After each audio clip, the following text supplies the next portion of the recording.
On doit se dépêcher. On doit faire vite. Les vagues sont en train de nous dévorer. On ne peut plus se permettre d'attendre. Il faut agir. Et on doit nous aider. Les grandes puissances doivent nous aider.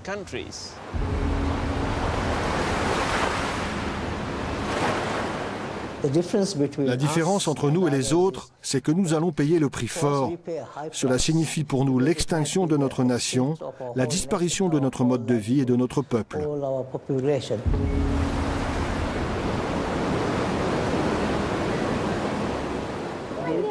Si nous devons tous mourir, tous disparaître, quelqu'un viendra bien nous sauver. Quelqu'un nous accueillera ailleurs, sur une terre un peu plus élevée. La menace plane sur le pays comme une épée de Damoclès. L'eau des océans monte. Elle monte partout, lentement, mais sûrement. Dans moins de 100 ans, ces terres paradisiaques, les îles Maldives, auront disparu sous les eaux. La réalité est brutale, mais aucun scientifique ne la conteste. Ici, d'ailleurs, depuis longtemps, depuis toujours presque, l'eau est une menace. L'eau envahit les terres, des tempêtes, des marées un peu trop hautes. L'eau monte et ronge les îles.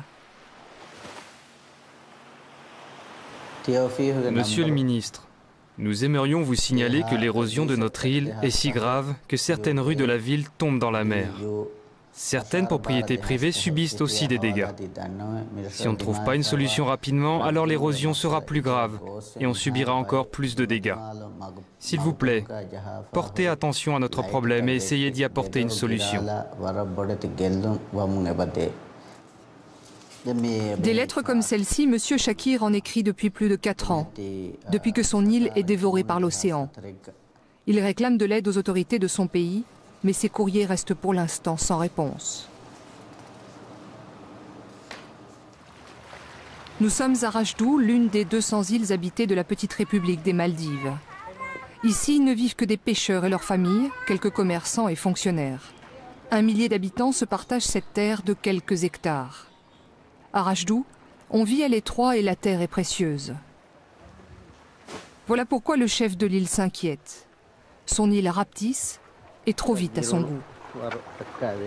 Régulièrement, il se rend sur le terrain pour constater les nouvelles dégradations. Aujourd'hui, c'est au port que la mer fait de gros dégâts. Le chef de l'île sort son mètre pour mesurer l'étendue de l'érosion.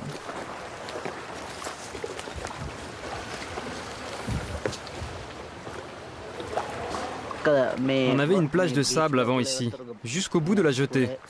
Les gens s'y amusaient. La plage a disparu sur une largeur de 6 ou 7 mètres à peu près. En moins de 10 ans, tout a disparu. Regardez les dégâts. Le pilier de la jetée ne touche plus le sable. Quand on l'a construite, il y avait du sable jusque-là. Les piliers ont été enfoncés dans le sable, mais là encore, tout a disparu. Du coup, la jetée devient fragile. À Rajdou, les transformations sont spectaculaires et de plus en plus rapides. En 10 ans, l'île a perdu la quasi-totalité de ses plages. L'eau atteint maintenant la partie haute de l'île, la végétation et bien sûr les constructions. Là, c'est le tuyau d'égout qui est parti avec l'érosion. Il est cassé parce que le sable a été emporté. Quant à ce mur, construit récemment, il va être détruit lui aussi. Chaque jour, les vagues viennent le heurter. De cet endroit-là jusqu'au bout du tuyau en mer, le sable est parti à cause de l'érosion. Maintenant que les égouts sont cassés, les habitants du quartier rejettent toutes les eaux usées dans le sol, ce qui pollue la nappe phréatique. Alors on ne peut plus boire d'eau potable par ici. Dans des cas d'urgence comme ça, on ne sait pas quoi faire. On peut sans doute essayer d'arrêter l'eau en mettant des sacs de sable, mais cela suppose qu'on ait de l'argent pour le faire. Ça nous reviendrait trop cher de faire ça sur toutes les terres érodées. Pour lutter contre l'eau qui monte, les autorités avaient construit de petits murs en corail dans le lagon, histoire d'arrêter les vagues. Ils n'ont pas résisté. Aujourd'hui, sans moyens financiers, le chef de Rajdou fait ce qu'il peut. Il nous conduit sur ce qui était une plage il y a longtemps. Il veut nous montrer comment il lutte contre l'érosion. Ici, la mer est devenue la décharge publique des habitants de l'île. Chacun vient y jeter ses ordures. Et c'est normal, nous explique-t-on. On jette les poubelles pour lutter contre l'érosion. On n'a pas trouvé d'autre moyen d'arrêter le phénomène. On les met là, parce qu'on n'a pas d'autre endroit où les mettre. Si on ne contrôlait pas l'érosion de cette façon, la mer aurait déjà atteint les maisons. Avec ces poubelles, M. Shakir érige donc un rempart contre la mer. C'est ce qu'il a trouvé de plus efficace. Le problème, c'est que ces déchets sont à leur tour emportés par les vagues. Ils se répandent partout autour de l'île, ils souillent et polluent tout le lagon. C'est un désastre écologique. Alors maintenant, il faut protéger la décharge. Les autorités s'y emploient et font construire un petit muret fait de sacs de sable et de ciment. Lui devrait résister 10 ans au moins.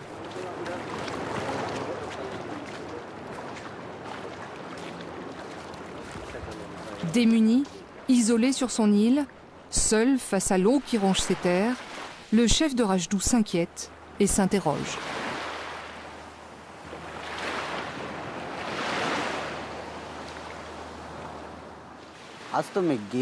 Je ne sais pas si les problèmes d'érosion sont liés à la montée des eaux. C'est peut-être lié à des changements de courant, à des changements de temps, à des modifications climatiques. Ce que je sais, c'est depuis que je suis tout petit, je vois l'eau monter et à marée haute, elle entre souvent sur nos terres. À quelques minutes en bateau de l'île de Rajdou, juste en face, voici l'île de Kuramati. Un bout de paradis réservé aux touristes, une île hôtel comme on les appelle ici.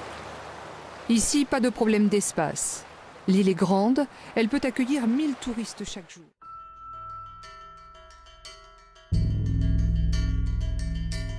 Comme la plupart des îles de l'archipel des Maldives, Kuramati et Rajdou sont posées au ras de l'eau.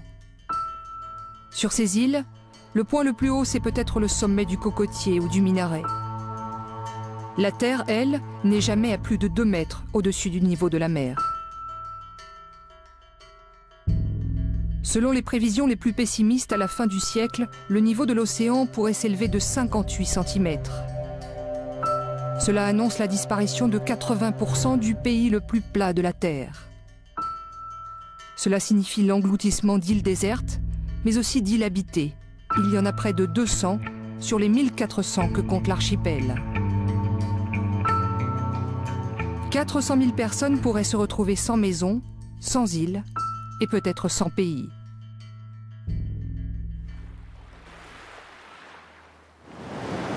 En décembre 2004, l'archipel des Maldives, pour la première fois, a été précipité dans un cauchemar, le pire scénario de la montée des eaux.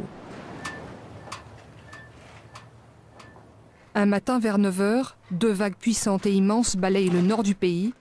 Le tsunami qui vient de ravager une partie de l'Asie s'abat maintenant sur les Maldives. Les vagues ont perdu de leur force et de leur hauteur, mais sur la petite île de Kandoloudou, elles emportent tout sur leur passage. L'eau traverse l'île toute plate et monte jusqu'au toit des maisons. Rien ne peut la retenir.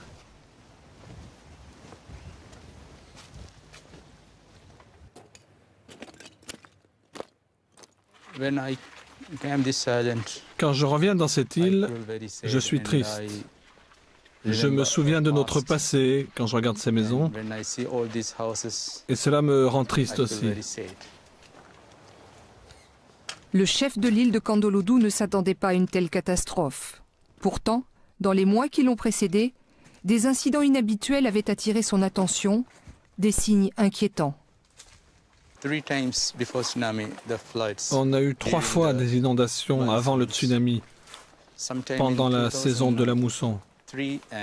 La première fois, c'était en 2003, et puis 2 fois en 2004. Pourquoi ? Parce qu'on avait agrandi l'île et qu'on n'avait plus de protection naturelle autour. C'est pour cela qu'on a eu des inondations. On n'avait plus rien pour nous protéger de l'eau. À cause de ces inondations, la vie était devenue risquée. Coupable de la montée des eaux, ces terrains vagues. Des terres gagnées sur la mer qui ont rapproché l'île de l'océan, qui l'ont privé de son lagon et de sa barrière de corail. Sans protection, Kandoloudou était devenu la proie des eaux. On avait prévu aussi de protéger l'île. Mais avant qu'on ne puisse le faire, la vague du tsunami est arrivée. Et là, on a dû tous partir. Avant l'arrivée du tsunami, les habitants avaient prévu de déménager dans une île plus sûre. La nature a forcé leur destin. Aujourd'hui, Kandoloudou, moribonde, est définitivement abandonnée à l'océan.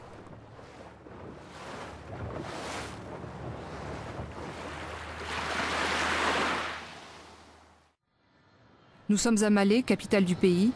C'est d'ici que se prennent toutes les décisions politiques. C'est ici que l'on prépare l'avenir du pays. Au ministère de l'Environnement, il y a un département chargé de réfléchir à la question du réchauffement climatique et à ses conséquences sur l'archipel. C'est surprenant, mais ici on ne prévoit pas grand-chose pour le futur.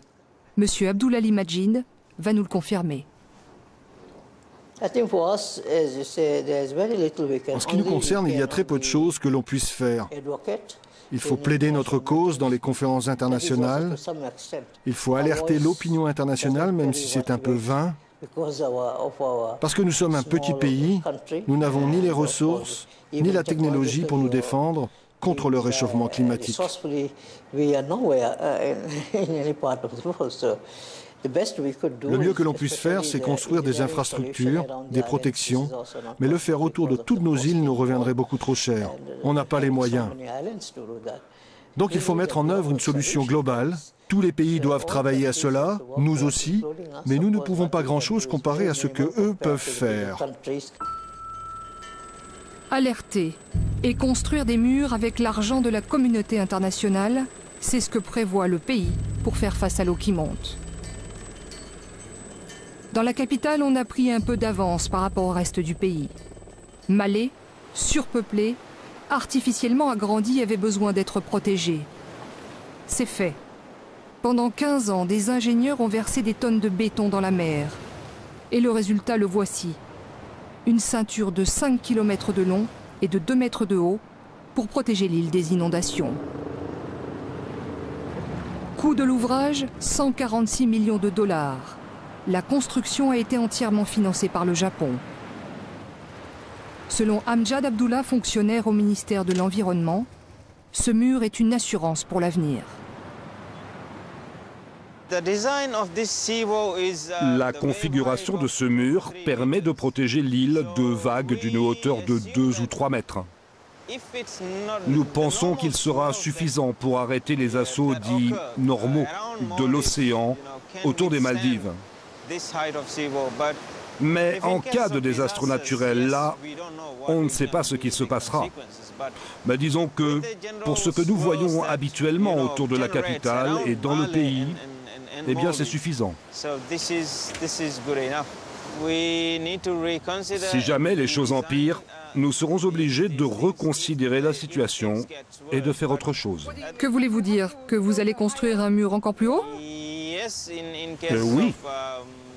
Vous savez, avec le réchauffement climatique, si l'eau continue de monter, et si elle monte rapidement surtout, nous devrons construire un mur plus grand et plus haut.